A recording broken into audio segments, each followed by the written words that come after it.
If you're interested in thinking more strategically, and you should be, because it means that you're going to make money easier with less effort and build more passive income, as an example, then you're going to want to watch this week's show.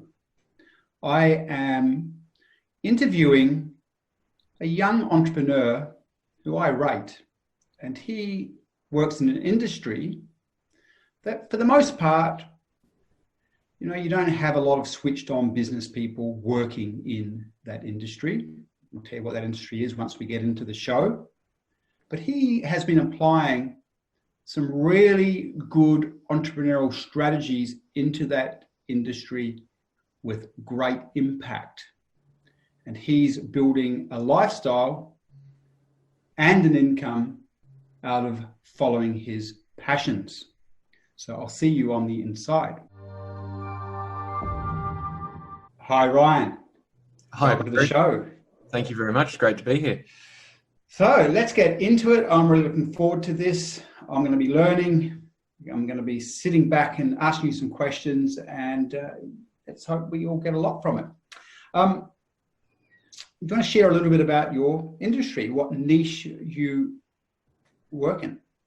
Absolutely. So I am a full-time photographer, and although photography covers a very broad spectrum of things, I've really narrowed it down to a focus on travel and landscape photography, which sounds like a pretty fun job, but it certainly takes a lot of different and creative thinking to try and make it work as a full-time income and a full-time business.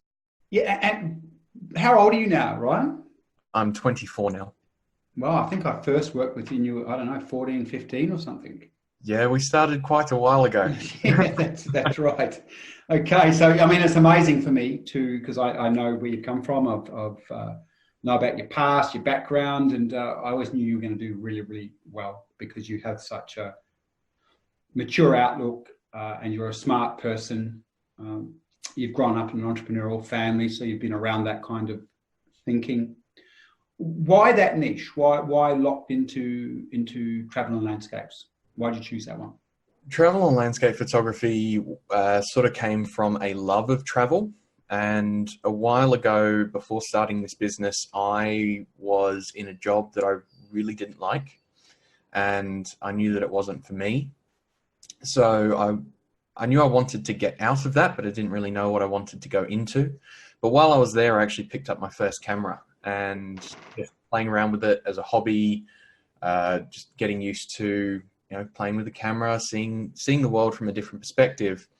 When I decided to leave that job, I'd already got a small foothold in the market, but it was still sort of a very broad range of work that I was doing. So choosing that travel side was kind of a natural aspect, and what really set it in for me was playing with the camera. And then once I finished the job that I was at, I went on a holiday, with a couple of people and took the camera along. From there, I was hooked. It was in my blood pretty much, and just flowing through. I knew that I wanted to really focus on that area. I remember the early days when you first started doing photography, and I remember seeing some of your early photos and thinking, wow, you do have a gift there. But it's a big thing to go into. I mean, you hadn't been involved with photography for too long, and here you are setting up a business. Now, for most people, the concept of setting up a business in the creative pursuits is scary. Were you scared to start with? Because typically it can be a hard place to make money. Yeah, absolutely. I was petrified, especially being young.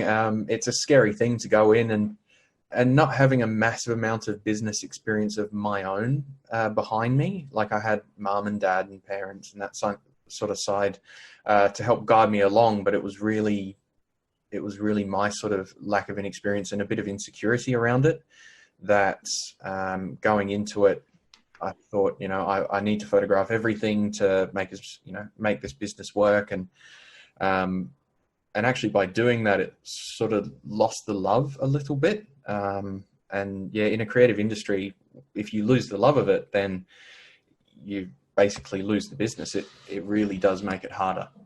Yeah, I've worked a lot with what we call practitioners, and this is you're in a practitioner model, not that we call you a practitioner, but I've worked with people that when practitioner models are people that are, they've trained in a skill set, and like an osteopath as an example. Yeah, they're a practitioner business. Even a lawyer is a practitioner business, and they get involved at the start because they love the subject and they're good at the subject. And what I've observed happens often is because once they start getting into business and they're dealing with business, they can get grilled, meaning it's super challenging, and they lose their love for their passion, which is kind of what you're just talking about. absolutely. But real important question, I reckon, is, you, as you quite rightly just said, you were a bit nervous and unsure about going into the photography business because it's like, it is a scary place to make money, but you still did it. Why? I did it because I knew that I wanted to have my own business. I've known that for a long time. Ever since I was a kid, I was on. Yeah, I knew you'd be. Yeah, like no.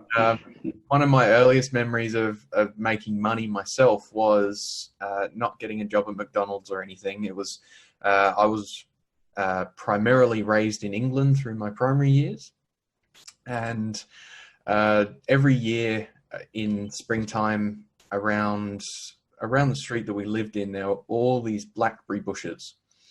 So one year I started off, and it would, the bloom would come and the fruit would be on the bushes. So I'd walk along the bush and just pick all the blackberries off it, bring them home, wash them, put them in a little Ziploc bag, go and knock on every door and sell them for 50p for a bag.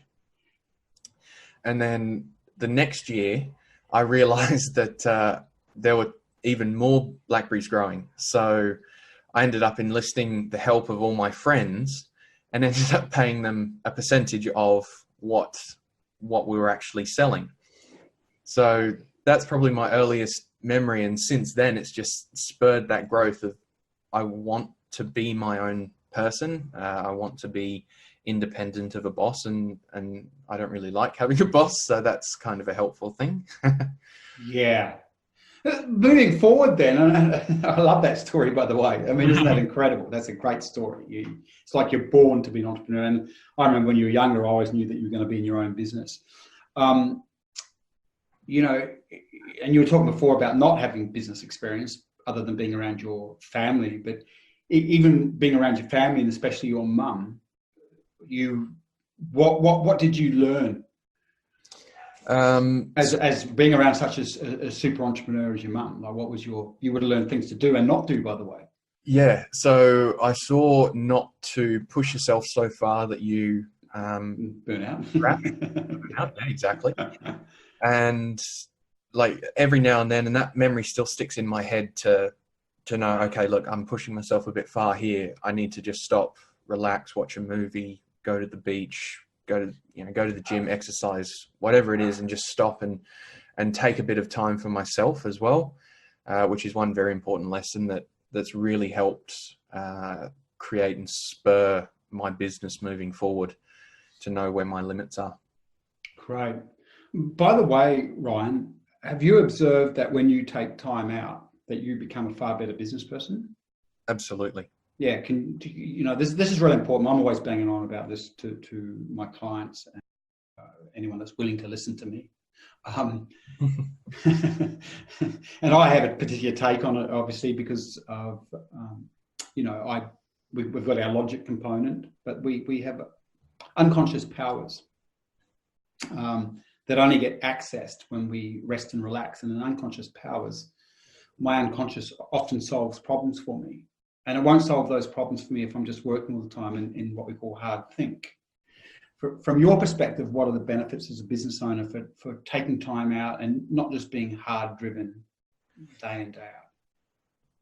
Well, being in such a creative industry, if you don't take time out and step away and just be able to let the business go for an hour or a day or whatever it might be, or a weekend, and you just go have fun, travel somewhere, go for a weekend away, you lose that creative spark, and you can lose it pretty quickly. Like I know that I have, when I started out, not really given myself that time. And once I started to really pick that up and move it forward, then I've noticed that there's actually an increase in the quality and the final delivery of the images I produce. Yeah, there's a definite correlation between output and time off. My own experience is, because things are different now because of the internet, but many years ago I was on planes all the time, and obviously people run events on weekends. So I'd always be at these big speaker conferences, and I'd work Monday to Friday, and I would then be on planes presenting all weekend and coming back, and my mind was going, I'll take 2 days off during the week, but of course all my team and staff were back on during the week, and customers and what have you. So I'd sort of get caught up in this whole 7-day-a-week thing. Yeah. And it was really obvious to me, like really quickly, that you just lose what I call is, kind of like what you said, you just lose this creative freshness. The creative freshness, when you take time out, creative freshness happens. So as entrepreneurs, our brains start working better. And there's a whole bunch of science around this now. So we make better decisions and better choices, but we keep our inspiration levels high. But when you work 7 days a week, there's no way you're keeping inspiration levels high. And so there's no joy brought into the work. Okay. Because a lot of business people are watching this, I think we're going to take this in a certain tangent. I'm really excited by this. So I'm actually not going to go to, I know that you've put into place some pretty incredible strategies in your business, and you've been working with a business coach. Yep. Who's applied quality strategies that are used in other industries really, really well. But for the most part, in your industry, you don't see a lot of good business practice, do you? No, definitely not. And so, I didn't have a lot of good business practices when I started out either. I was very much in that routine. Great. So can you name sort of what some of those practices are that don't work very well? Like for me, I'm going to name the first one. It's really hard. Most photographers, they get a job here, they do a job, and they're going to work really hard to get the next job. There's little continuity as an example. Would that be one of the things that you would see in your industry? That's pretty well number one. And that's very much a pattern that I was stuck in. And starting out, I really, really noticed that ebb and flow. Going out, marketing, pushing yourself, meeting new clients, networking events, all that kind of stuff. You'd go in there, you might get a couple of photo jobs, a couple of shoots for the next week or so, next 2 weeks, 3 weeks, whatever it might be. So you'd put all your time into going out, marketing, pushing yourself, and then you'd get those jobs and you'd just stop doing that. So you'd really feel that ebb and flow of increased and decreased cash flow with, obviously you've got your expenses and everything coming out, and they don't stop. And there's a real lack of actually finding a way to create consistent income. Okay. What I'm going to do, because this is just such important information, so those of you watching and listening to this is really important information that Ryan is sharing. So typically what I'm doing with my business owners is I'm working with businesses that have, quite a few staff, and they're operationally all together, and I'm tweaking them to develop more income. That's the first thing. And secondly, I'm tweaking the business through the business owner to get that business so it runs without the business owner. So there's more profit, and the business owner doesn't have to work as much, which is an ideal outcome from my perspective, because I don't like to work all the time either. I like passive income. So one of the things that I'll see with early stage business owners is that they've built themselves into their business. and this can be larger businesses as well, Ryan, but they've built themselves into the business, and that they are involved, as an example, in delivery of the service that they sell, right? So this will come back to you. In the delivery of the service they sell. And they have what you've just talked about. They'll always have cash flow issues and challenges, because this is what happens. The business owner is sort of out there marketing, and then they get a whole lot of clients because the business owner himself or herself is involved with delivery. All of a sudden, they now have 40 or 50 hours a week just delivering the service, and the marketing stops, right? Yeah. And then you know that feeling? Yeah, definitely. Yeah, right. Well, this is what we're talking about. So what I'm doing with my clients, which you I almost guarantee you'll be doing, you're probably doing it a different way to what I get my clients to do, but we'll find out that in a second, is first of all, I'm automating their marketing processes, right? Automating them so that their marketing happens 24 hours. It's running independently of the business owner. Because if it requires the business owner to run it, and the business owner is the one that's part responsible for providing the service, then of course, once they're providing the service, there's no marketing happens. So you have to separate the marketing from the business owner, or even from delivery, or anyone that's involved with delivery, so it runs all the time. But then what I'm also doing is making sure the business owner gets out of the delivery of the service as much as possible. So from your perspective, knowing that was the problem, how did you deal with it? So knowing that was my problem, and this is where it really did help having a business coach help me as well, is we've actually created this service that isn't just a once-off shoot. It's an agreement with, in my case, a tourism operator that sets them a consistent number of shoots over a consistent amount of time for a consistent amount of images for a flat budget.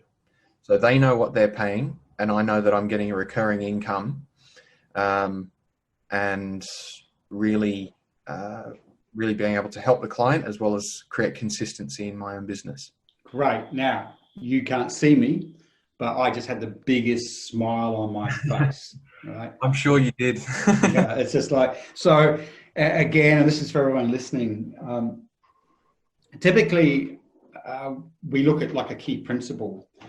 And I'm thinking about a plumber as an example. How often does someone use a plumber? I probably use a plumber like once every 2 years. And so a plumber can have problems unless they approach their business in a certain way. They get a job and they go around to that person's place and they fix the job, fix the problem, but then they get no more income from that person for another 2 years, right? So they're out looking for more clients. They're constantly looking for clients. So, and the expense and the stress is looking for clients. Okay, so if we can get one client to pay us again and again and again and again, then that is optimum. We call that continuity income. So it's really important in a business to find out how you can get continuity income. Now, you can hear that's what Ryan's done. So continuity income means that once he gets a client and he can lock that client into, I'll ask him in a second, but once he can lock him in for whether that's a year, well, that's it. He's guaranteed that income. He's guaranteed that work. Now, again, operationally, what this might mean for him is that he's just working to secure maybe 10 clients. He'll have his number. I'll ask him in a second. Once he's secured those 10 clients, he knows this cash flow is locked in. He's got all the security of that work for the remaining year. And that gives him peace of mind. And he can get about serving the client and not have to worry about marketing, as an example, or where the next client's coming from or where the next dollar's coming from. So, Ryan, what I've just said makes sense to you, doesn't it? Definitely. Yeah. So what do you lock them into? A year contract? Is that how it works? So it's individually tailored to each client. Yep. And it's based on their business size and income, because with obviously the business owners listening now, some of you might be starting out on a smaller scale and some sort of well invested and growing. So I like to sit down and say, you know, what do we need to do for you? So what do we need to create, and work out a time schedule that works for that. So we can lock in for a year and do quarterly billing kind of thing, where they know how much they're going to get charged over that quarter, and then they're going to get that bill 4 times a year for a year, while still getting all the content they need for their marketing. Really interesting, because there's my mind's going crazy. I actually got a couple of things I want to ask you, but just from a strategic perspective, what got me excited again is it's really important the niches that you are picking. So, you know, the moment you say a tourist operator, I absolutely get it. So you're actually targeting clients that you know will require services ongoingly. So a tourist operator is going to constantly want to upgrade their brand, what's on their website, changes in seasons, photos for new campaigns and seasons, all those types of things. So did you take things that small business or that small tourism operator is really looking to need for their marketing, because they're the ones that are constantly out there, you know, pushing brochures, magazine ads, all that kind of stuff, and they're the ones that have the really forward-moving businesses in a lot of areas. Yeah, I want to stay on this, but before we get to that, I want to give a shameless promotion of you, Ryan. Because I'm sorry, I can't help my strategic mind's going, right? First of all, like, niches are so important. And one of Ryan's niches would be, look, I'm not the best at this, but I see my some of my clients and my mentors, and they promote off the back of their personality. So they're business people, but they're their brand. And so one of the guys that I coach, he has a photographer follow him everywhere. He's always got new photos, and you know, he's really good. It's his face is all over social media, and he can't use the same photo all the time. So again, speakers and personality-based brands would have great requirements for your services on an ongoing basis. So they would be a perfect niche. Fashion, right, as well. Yeah, definitely. There's so many opportunities for different sections within the photography industry to be able to use this kind of method and apply it to the business and create a bit more consistency and solidarity for a photographer. Of course. So a couple of questions now. Did you deliberately identify the niches that required continuity services? The way that I defined the niches was by actually working out exactly what area of photography I wanted to be in. So really narrowing down to that travel and landscape sector. I looked at sort of who would actually need these kinds of services. And obviously the primary thing that people would think of is tourism boards and councils and all that kind of stuff. And yes, I do work with those sort of operations, but they're on a much larger scale. And they're more of a once every now and then kind of shoot rather than that continuity. For continuity, those councils also have regulations saying that they need X amount of quotes for every job that they're going to do or going to hire somebody for. So that's a real barrier to actually try and get in on that kind of perspective. Whereas the smaller tourism operator, they're the one that are constantly growing. They have smaller budgets, yes, for a once-off shoot, but over time, they have that slightly larger budget to be able to grow into as well. And then if they get better content, their business grows, the shoots grow. So for those listening or watching, just observe the strategic thinking in Ryan in regards to who he targets. He knew he wanted continuity income, so he's targeting those clients that can give him continuity income and ignoring those that can't. What difference has continuity income made to your life personally? It's made a massive difference in being able to actually budget for what my costs are. So living, food, rent, and then being able to use that excess to then reinvest into the business. So one aspect of my business is I also do teaching and photography training and that sort of stuff with people still within the travel and landscape industry. But it's been able to allow me to invest in equipment and travel transfers and going to visit different places to be able to keep expanding myself. Great. I'm going to get into that. I'm smiling again. And just for the audience, you've got to understand that, you know, I've known Ryan for a long time, but I haven't spoken to him for ages. And he took some photos of me up on the Gold Coast and his mother when we were doing a workshop a couple of weeks ago. And I just knew I wanted Ryan to come on because I know how he thinks, and I could see he'd done some very strategic things with his business. But he's just now displaying. I knew that he would have done some more amazing things, and he's already presented that to me, where he's got another stream of income through his niche. And so that's really using another principle that I teach my business clients, which is you'll build a database of clients, and through that you'll also build an expertise. Well, how else can you get income from that database? And how else can you get income easily from that expertise?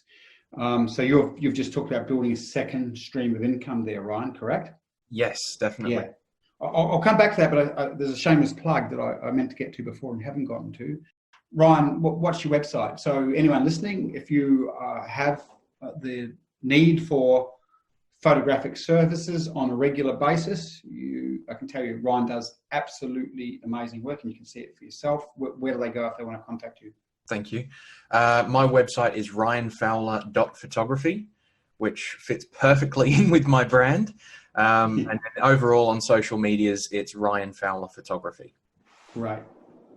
Okay, well, we'll make sure we put that in any show notes as well. So that continuity income meant that, yes, you're right. Continuity income allows you to cash flow plan in a far better manner because you've got locked in consistency. Why did you go to the second stream of income? What was the reason for that? The reason for that is I know that I really enjoy teaching. So not just doing the photography side, but actually sharing that and teaching people and really connecting with others who love the same kind of thing. And I really wanted to just do that for myself. And yes, it's another income stream, and there are a variety of income streams through that. Being a reseller for a well-known filter brand in Australia, and now actually being able to sell those in the US as well, and a couple of other brands of photography equipment, which, you know, I have that ability to be able to sell, and then really teaching and engaging people and just seeing them light up and how happy that same passion that I have can bring a smile to them. Or your mum's son. Yeah. Your mum's son, anyway, right? You get me there. The mum's very much a teacher. Okay, I just want to say something because this is kind of interesting. So everyone watching and listening to this, you know, the amazing thing about what Ryan is doing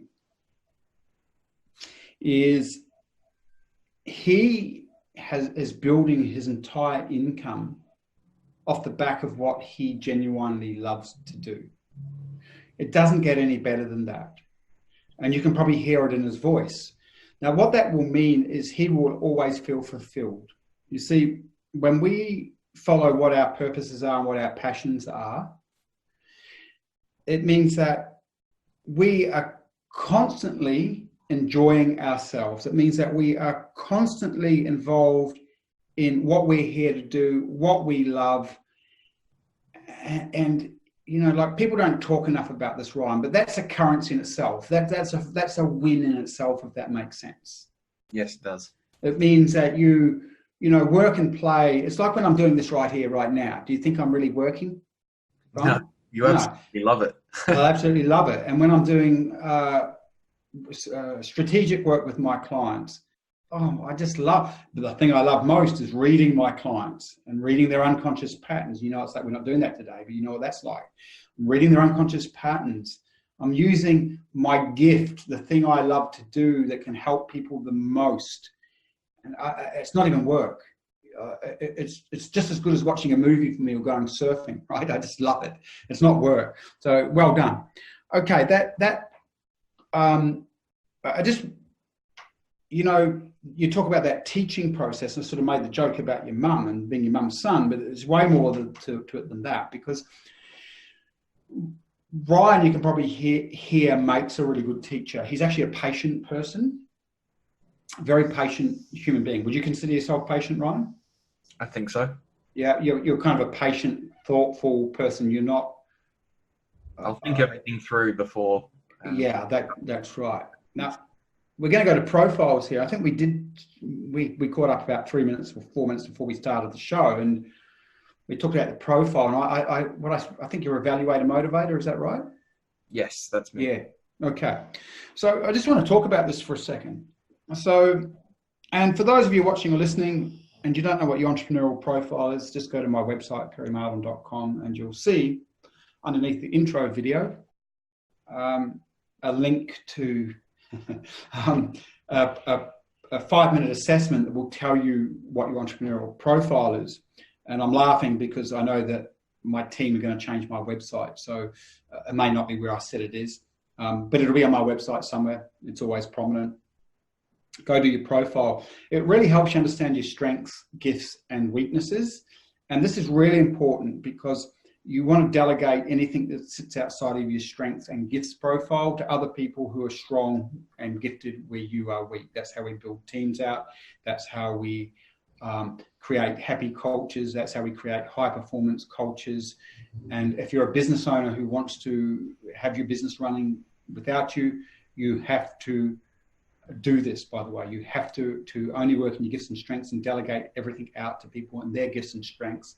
That means that you can start to move out of most of the day-to-day roles in your business, other than the strategic ones and other than the ones that you are gifted around. And I'll just quickly talk to that. You can see how Ryan has thought about what he does in his business. He thinks very clearly about what he's doing in his business. You can hear how strategic he is. And that's because he's taken the time out to think. So what a lot of business owners do, Ryan, is they just do every role in the business. And that's because everyone's been programmed to work really hard. They've come up through school systems that, sort of rewards everyone for being compliant followers, working really, really hard. Where what I get all my clients to do is just work in the gifts and strengths, take a lot more time out so that you can be strategic, because it's a thinking game that wins the entrepreneurial game. And you can see from what you're doing, Ryan, you're thinking entrepreneurially. So is that correct? Do you think that your success has come from working with your coach and thinking strategically? I believe so, yes. Yeah. Now, we'll come back to the teaching thing. So Ryan, through his evaluator, the evaluator in him can really plan. The evaluator in him becomes an expert in the fact that, I know Ryan, I remember when he was younger, he'd do this. You'll study something right through to the nth degree, won't you? You really research things, don't you, Ryan? Yeah, I'll make sure that I know what I'm actually talking about before talking about it. Yep. And when he's talking about it, he's organized it in a structured way. Because one of the strengths of the evaluator is they are really the best of all the profiles from an organization perspective. Like one of my ex-partners, I'd go into his Dropbox folders and they were so organized, and he was an evaluator. Where if you looked at my Dropbox folders, they're as unorganized as anything, because that's certainly not my skill set. I employ people with the evaluator profile to look after details and organization in my business. Now, coming back to this, so do you teach courses? Have you created courses, or what have you done? I have a variety of options in that I do group workshops, and I actually ran one last night that sold out in 24 hours when I announced it. The workshop went very, very well last night, and everyone seemed to go home with some fantastic images of the night sky. And then there's private workshops, so one-to-one, being either individual or over a series. And then I've produced a series of e-courses as well that are constantly available for sale just through the website. So your evaluator would have, when you do your e-courses be really well structured so the client can learn in a really good manner. That's what an evaluator would do, right? Get that? Yes, it's got a walk-through path of, this is where you start, and it goes through each section. Explains it. Your motivator part is the part of you that loves teaching, because the motivator part of you gets an intrinsic reward from providing value and connecting with people. Okay, makes sense? Yes, it does. Right, great. Now there was that's really interesting. So was the workshop that you ran? It was last night. Is that correct? Yes. That's was that online workshop or? No, that was physical. In person. Okay. So again, and this is just for the listeners, and I want to go somewhere else. It's probably we'll start winding it up, this next phase of questions. But you can really see that, again, Ryan is following some really good key principles, as I said before. He's extrapolating more income out of his niche and his expertise and his love. Now, he's got online courses. Those online courses, people are going through those courses, and Ryan's getting paid for work that he doesn't have to do. He did it once, and he gets paid again and again and again. Right, Ryan? Correct? Yeah, that's it. That's the right. idea behind them, and really sharing an individual skill with people to be able to learn what they want to learn. And then, of course, I filmed the courses maybe 3 years ago, and they're still selling. Great. When he's running workshops, again, there's a certain amount of scale or leverage in that, meaning that he's got, say, 30 people or 40 people or 20 people, whatever the numbers are, paying him for his time. And I'm sure when you do one-on-one training, they're paying premier prices for that, right? Yes, they are. So you've got, so you've got, he's meeting everyone's needs and providing, their financial, based on what they want and their financial, where they're at financially, and you've worked out how to capitalize on that. That's what I'm getting. Is that correct?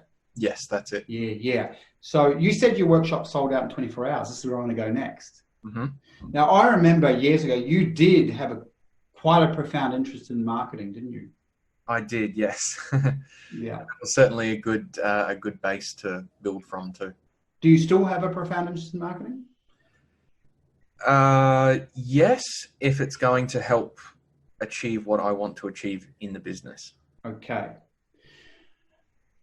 Why did your workshop sell out in 24 hours? What was the secret to that? I believe it's a really engaged audience through social media and connections, word of mouth, and then, of course, previous customers coming back as well. So when you talk about an engaged audience, in what way do you engage them? What does engaging them mean? So through my social media, and I'll talk more to Instagram here because it is the primary photo sharing platform. I don't have the biggest audience on there. I'm just shy of 3,000 followers, which in the social media world isn't huge. But from those 3,000 people, I know that there's a very good portion of them that are really reactive to the photographs I post. And I did make my own strategy around Instagram and what I want to portray from my own brand and my own perspective. But even with the images, they've got to be of a high quality. But what I also like to really inject in there, and that's through the captions or Instagram stories, those kinds of things, is my own personality. So it creates more of a connection and an engagement to the audience. Aha. Funny. I was working with a ceramicist this morning, and she's a well-known ceramicist. And she's got this amazing personality, Ryan. Mm-hmm. In fact, she grew up in Israel in the middle of war. Wow. And she's one of those women that, through her trauma and everything that she experienced as a child, and here she's in Australia and she brought her children, like, just amazing stories. You get me? And an amazing person. And I said to her, look, because her pattern's hiding, right, on the unconscious level. Yep. By the way, to survive her childhood, like, gosh, it was amazing working with her. Like, this woman's so patient because she had to endure suffering with no escape, right? Does this make sense? Yes. Had to endure it. She knew, I'm not getting out of here next week. I'm not getting out of here in 2 weeks. This could be years before I get out of this horrible situation. So I'm just going to have to bide my time, bite my tongue, be patient, swallow my pride, and just do what I can to survive this environment. Does it make sense? Yes, it does. Oh, just incredible. But in that, what she learned to her survival mechanism was to not get noticed, right? Mm-hmm. If I just keep my head down and I don't get noticed, I'm not going to get hurt. And of course, here I am, I'm trying to shift her business for her. And I'm saying, hey, your story, it's you, like, it's actually really, from a patterning level, she hides. Her ceramics is where she puts herself into, and she shows the world her ceramics. But when she's making her ceramics, there's a whole energetic story in what she's creating. So she gives the gift of her ceramics to the world, and that's her way of safely hiding. So I'm telling you, you got to come out, because she's inspiring. The moment she opens her mouth and tells you a story, you're drawn in. And she's got a couple of archetypal patterns that are incredibly attractive to people. Like Pink, the rock singer, Pink, the music singer. Yeah, I know. Great music. Oh yeah, but her personality, she's attractive to, especially to the feminine. Like, here's a woman that speaks her mind. She's not going to take crap from anyone. Like, she's just amazing in that way. So a lot of women look up to her. If you're a people-pleasing person who's been quite mild and sitting on your personality because you're worried about being rejected, and you see Pink, how inspiring is she, right? That's a bit like this lady. And so, I knew that she'd love Jamie Oliver, and I said, "You like Jamie Oliver?" And she goes, "Yeah." And I go, "Well, have a look at this. You like his food, right?" And she goes, "Yeah." And I said, "I like his food, but is that why you're following him? Is that why you love him so much?" She said, "No." I said, "Well, why is it?" And of course she went, "Oh, just because he's so real and he tells us stories and he's not perfect and he's just sharing his personality." And I said, "Yeah, and also his mission focus. He's changed the way people think about food and eating it." Right? And so this is coming back to, if you have that kind of personality, you build the brand through your stories and who you are, and you're sort of saying that. So how do you do that? Just putting your interpretation on some of your photos? What do you do to use your... So in terms of what I actually do, it's so it's not just sharing an image. There's always a story with an image. And I remember that in the Natural History Museum in London last year, I was there, and there's this really amazing world globe that an escalator goes through, and the walls are just surrounded by these constellation drawings and stuff all along the walls. So going back there, I knew that I wanted to get that photograph, but the Natural History Museum, it's their policy, they won't allow a tripod. With the tripod I have, though, one of the legs actually comes off and turns into a monopod, so basically a one-legged kind of thing. And I waited around until closing time. They'd shut off the elevator, so there were going to be no more people. And I walked up to one of the people in there and asked. I said, "Look, can I use my tripod? I want to get this photo." And they said, "No, sorry, it's our policy. We can't let you do that." Excuse me. So I turn around and say, "Well, can I just use one leg? Do you have a policy against a monopod?" And she said, "No." So she went and got the manager. The manager went and got his manager, came back, had a chat to them and said, "Look, I just want to take a photograph. I'm not going to break any of your policies. Can I do this?" And everyone ended up getting a fantastic laugh out of it. And I got one of the most fantastic photos that I'm really proud of. That's so good. So in sharing the image, I shared the entire story, and the engagement that came through was just fantastic. Like, it really made people laugh just reading the story and then amazed at the image. So it really created a connection to that photograph. And how else? I'm going to ask the lady that I worked with this morning to listen to this. It's just exactly what I told her to do, is tell stories as you're doing your ceramics. Yeah. It's just, yeah, great. So there is one more as well. It usually gives people a laugh, but every time I share a whale photo or a lightning photo or anything like that, I'll always try and include as many puns as possible, because I just absolutely love doing that. And I know that it's worse than dad jokes, but it absolutely makes everyone laugh every time. Like I had a whale of a time. Yeah, exactly. Boy, do I have a tale to tell you. I had a real whale of a time. Yeah, splashing around. And what other techniques do you use, like that create engagement? Is there anything other that's just that, or it's just really having high quality visuals and putting your story to what you've created? They're probably the primary things that I look at and try and apply. In terms of what else I do, like I've seen a lot of Instagrammers with high followings and all that kind of stuff, and they share a photo and they share one line or a quote or something like that, and it just disconnects everyone from it. So yeah, really putting that story in there, good or bad. So not every story in the world is good, and sometimes it's hard to make an image. So if there is hardships in that photo, then that goes into the caption, into the story. Shooting with friends, showing that it's not just me, that I do have, a network of friends or a community or a variety of people around, that, you don't have to go out photographing by yourself. Yeah. You can do it with people.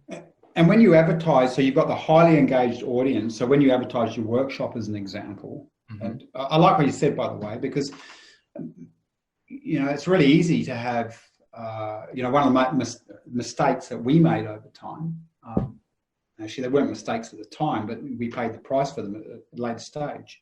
So for many years, Ryan, we've worked in different niches. So I don't know if you remember, but I work a lot with salon owners. Yes. And spent years working with salon owners and helping them build multi-salons or getting their salons working. And then, we'd be off and I'd be doing relationship work because, of course, with our personal stuff, we were very good at anything to do with human behavior. And so I might spend a year because my joint venture partners said, let's go do some relationship training. So on our database, we'd end up with high-level business people. We've worked lots in investing spaces. We have investors, people that are just interested in personal development, people that are interested in relationships, right-wing type, hard-nosed finance types from like Macquarie Bank and things like that, and then left-wing hippies who were naturopaths, because we'd spent years working in, say, some of the in the wellness area, always, for the most part, doing business work. But you can have high numbers of the wrong people, and then that doesn't do anything for you. What you're talking about is that you've got smaller numbers, but they're highly engaged. They're there because they love what you do. They want to hear from you. So I think there's actually a lesson in that for people to hear and understand. Okay. The other question I have for you, when you go to advertise, say, your workshop, do you use any scarcity strategies or techniques, or you just put it out there knowing you've got a highly engaged? So in terms of putting a workshop out there, I limit numbers on it. Yeah. Like the one I ran last night, I limited it to 6 people. Yeah. Which, yes, that is a scarcity tactic, because I do know that there are a lot of people that like to go to those workshops. There's also a limited number that I can run through the Milky Way season of the year as well. Yes, of course. So limited numbers and limited time is certainly a factor in there. And then sharing what people are actually going to learn, so that they know what to expect coming from the workshop. Right. What they should be going home with. Before we close off, are there any other strategies that you're proud of, that you've implemented, that have been successful for you, that you would like to share with a business audience? God, that one's got me a little stumped. Go to your motivator side. Don't go to your evaluator side. I'm joking, everybody. When someone's fully an evaluator, you don't ask them spontaneous questions, right? Really important, because evaluators like to think, prepare, and plan. That's why I made that joke for Ryan. If he goes to his motivator side, he might be able to. But I have evaluator staff, and this is how I approach evaluator staff. I go, okay, this is what I'm interested in knowing. How do you feel about this? What do you think about that? You don't have to answer me now. You can get back to me. And that works. So they go away and think about it. But if I just ask them on the spot, it's like, oh. I may have had that with Ryan. I don't know. I'll come back to him now. So anything, Ryan, or we've covered most of the things that you think are important to share?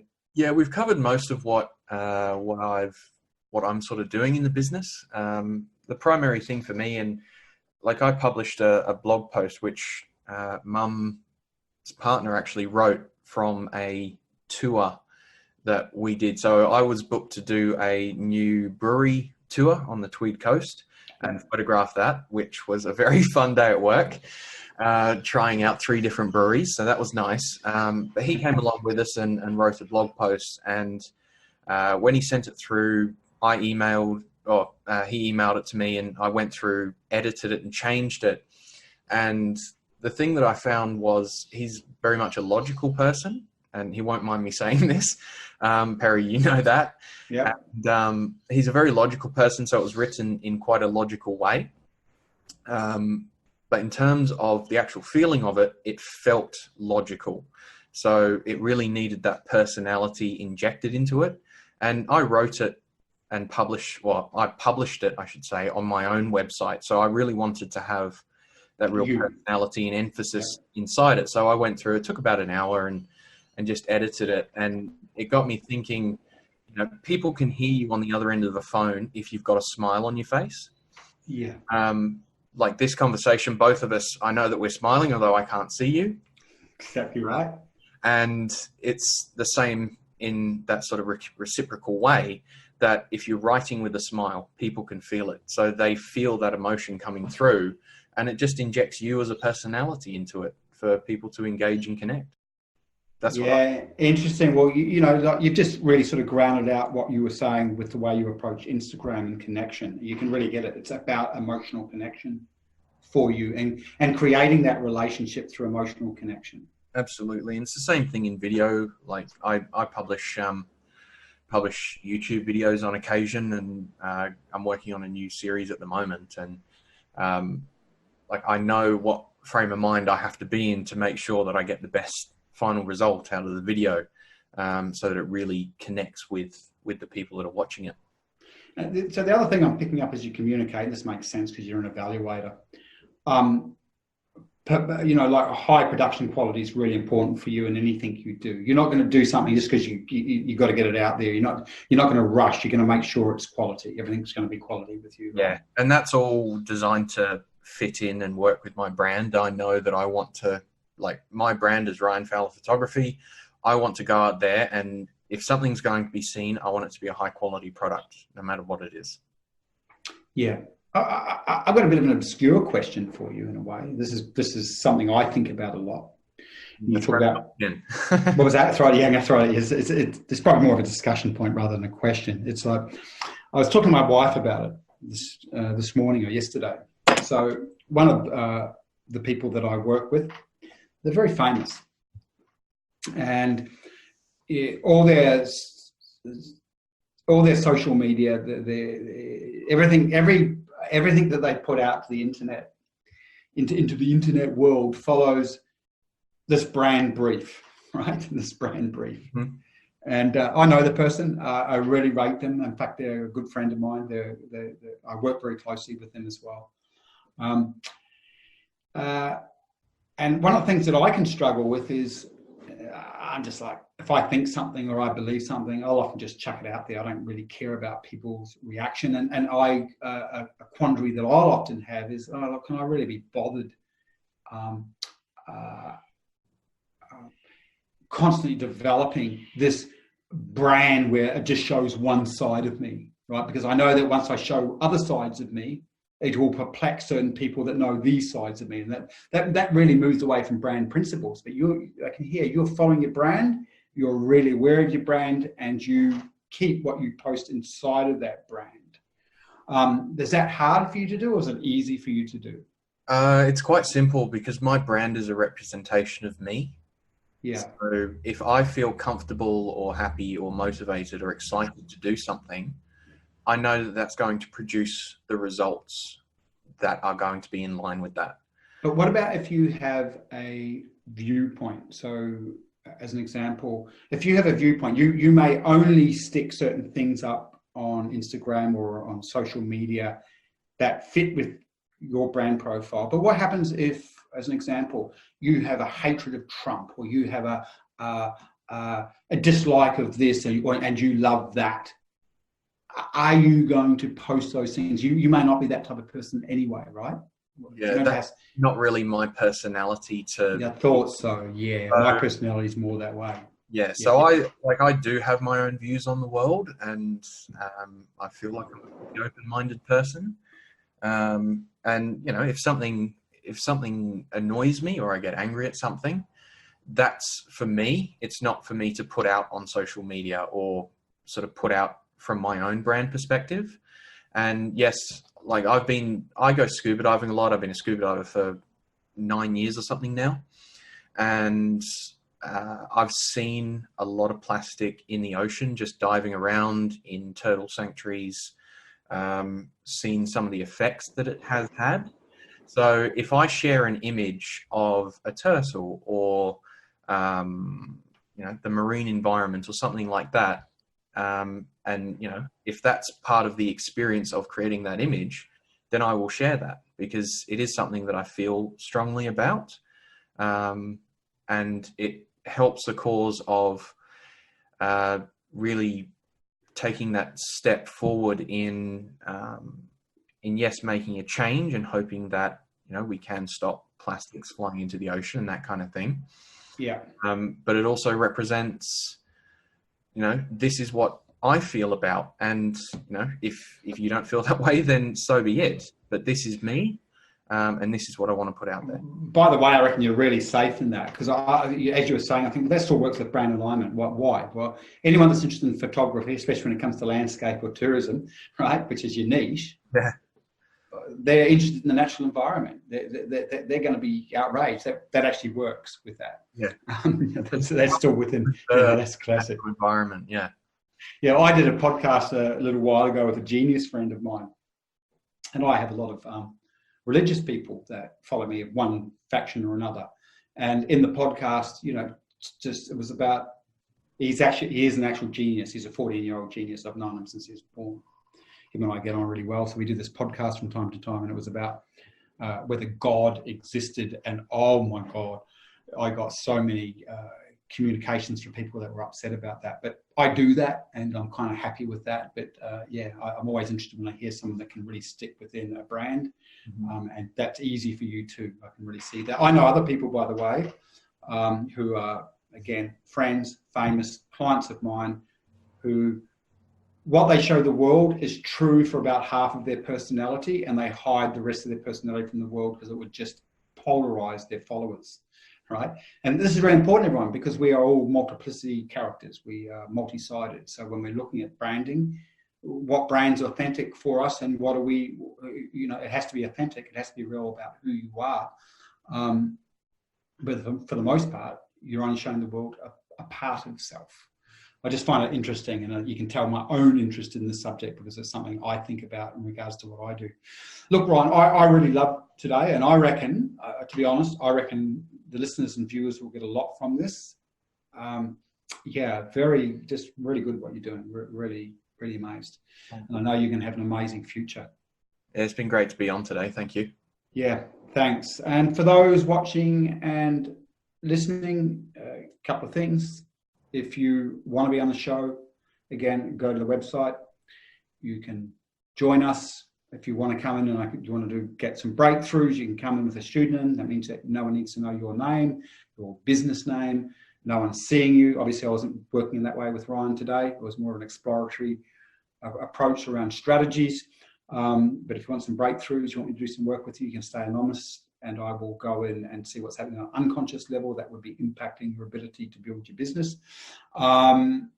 Do the profile, the entrepreneurial profile that I talked about before. Again, go to the website, you'll find your strengths and your gifts and your weaknesses, and you'll know what to delegate, what to hold on to, and what to leverage to make money, which is exactly, by the way, what Ryan's done. We didn't talk about that. He's actually leveraged the assets in his personality extremely well. Finally, if you're a business person who wants to build your business so it runs independently of you, so that you have way more free time and a lot more profit, then come and do a breakthrough profit workshop with me. Again, you'll see it on my website.